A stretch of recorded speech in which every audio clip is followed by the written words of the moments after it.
السلام علیکم ورحمۃ اللہ وبرکاتہ۔ سامعین عزیز وقار، میں غلام مصطفیٰ ہوں اور آپ دیکھ رہے ہیں میرا چینل پیام اسلام۔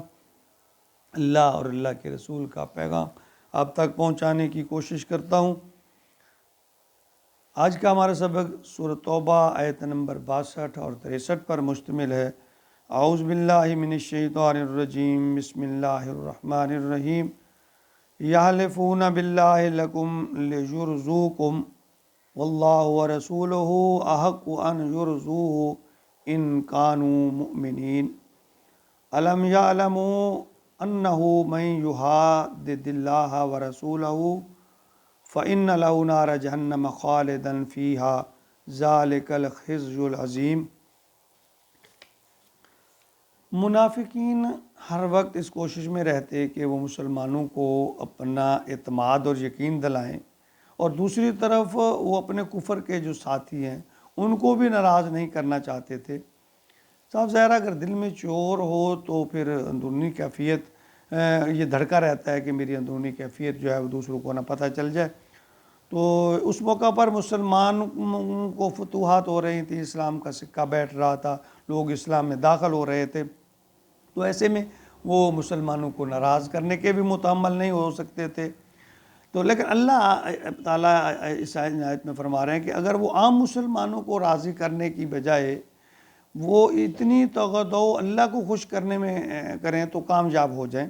تو میں یحلفون باللہ لکم، وہ تمہارے سامنے اللہ کی قسمیں اٹھاتے ہیں، لیرضوکم، تمہیں راضی کرنے کے لیے، تمہیں یقین دلانے کے لیے، تمہیں مطمئن کرنے کے لیے، واللہ ورسولہ، اللہ اور اس کا اللہ کا رسول احق و زیادہ حق رکھتے ہیں ان یرضوہ، کہ اس کو راضی کیا جائے، ان کانوا مومنین، اگر واقعتاً تم مومن۔ اللہ فرماتے ہیں اگر تم سچے ہو، کھرے ہو، ایمان والے ہو، تم لوگوں کو جو خوش کرنے کی کوشش کرتے ہو، اس سے زیادہ بہتر ہے، زیادہ حق رکھتا ہے اللہ اور اللہ کا رسول کہ تم انہیں خوش کرنے کی کوشش کرو۔ اگر فرمایا علم یعلم انہ من یحادد اللہ، کیا وہ نہیں جانتے کہ جو کوئی بھی اللہ اور اس کے رسول کا سے مقابلہ کرے، لڑنے کی کوشش کرے، مقابلہ بازی کرے، فن لہ نار جہنم خالدا فیہا، ان کا ٹھکانہ جہنم ہے اور وہ اس میں ہمیشہ رہیں گے، ذالک الخزی العظیم، یہ بہت بڑی رسوائی ہے، بہت بڑی ہزیمت ہے، بہت بڑی ناکامی ہے۔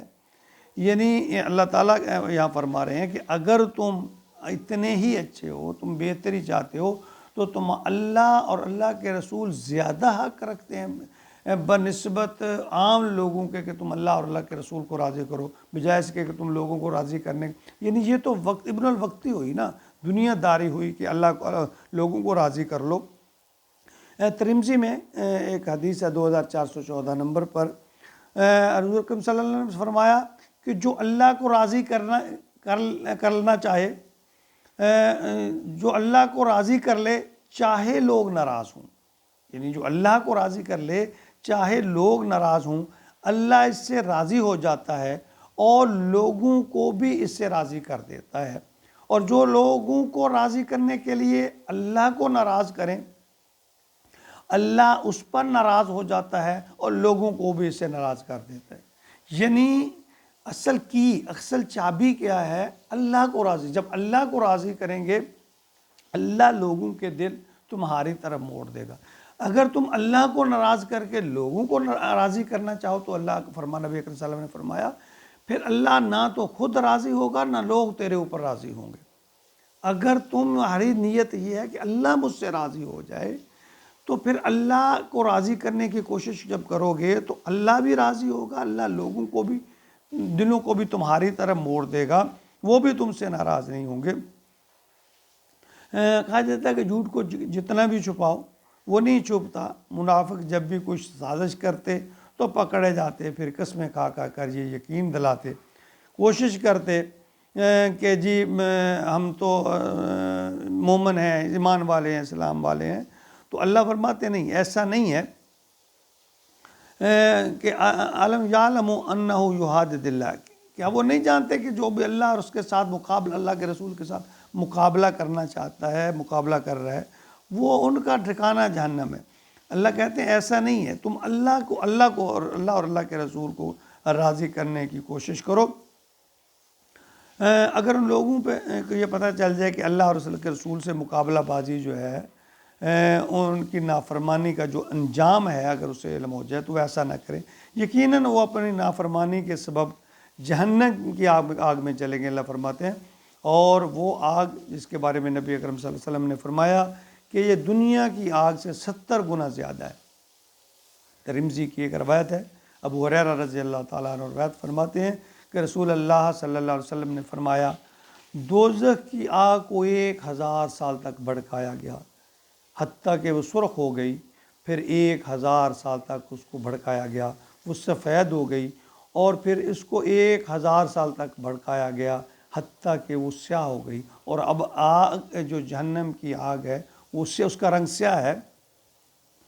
مسند احمد میں ابو امامہ رضی اللہ تعالیٰ عنہ روایت فرماتے ہیں کہ نبی اکرم صلی اللہ علیہ وسلم نے فرمایا کہ یہ جو لوگ ہیں انہیں کھولتا ہوا پانی، یعنی لوگ جب آگ میں جلیں گے سڑیں گے، ان کا جو خون جو پیپ ہے یہ انہیں پلایا جائے گا، اور جب وہ پئیں گے زبردستی پلایا جائے گا، جب وہ پئیں گے ان کی آنتڑیاں وغیرہ سب جل کر نیچے سے پیٹھ کے رستے نکل جائیں گی، باہر نکل جائیں گی، پشتے باہر نکل جائیں گی۔ یہ ایسا ہولناک منظر۔ دیکھیں دنیا کی زندگی ایک بار ملتی ہے، پھر اس میں جو اعمال کما لیے، جو اعمال کر لیے، انہی کے بل بوتے پر قیامت کے دن فیصلہ ہوگا۔ اگر ہم دنیا کے لہو و لعب میں عیاشیوں میں گزارتے رہے زندگی کو، یا دنیا کمانے کے پیچھے لگے رہے، یا اپنی مرضی کی زندگی کو گزارتے رہے، ہم نے اللہ اور اللہ کے رسول کے احکامات کی پرواہ نہ کی، من پسند زندگی گزارنے کی کوشش کی، تو پھر انجام بڑا بھیانک ہوگا۔ قیامت کے دن انسان اتنا بے بس ہوگا، نہ تو وہ واپس اس دنیا میں آ سکے گا، اور آگے بھی کوئی رستہ نہیں ہوگا۔ بس جو کما لیا اس دنیا میں، اسی کے رزلٹ کے طور پر، اسی کے نتیجہ کے طور پر فیصلہ ہوگا۔ جو کما لیا پھر پچھتائے روئے، جو چاہے جتنا گریا، کوئی رستہ نہیں ہوگا، بس نتیجہ ہے اور وہ قبول کرنا ہے، اور انسان بے بس ہے۔ اللہ تعالیٰ کی طاقت ذات بڑی طاقت والی۔ آج موقع ہے اس زندگی میں اپنی آخرت کے لیے کمائے۔ اصل میں یہ زندگی ہے ہی آخرت کمانے کے لیے، ہم نے اس کو دنیا پہ لگا دیا۔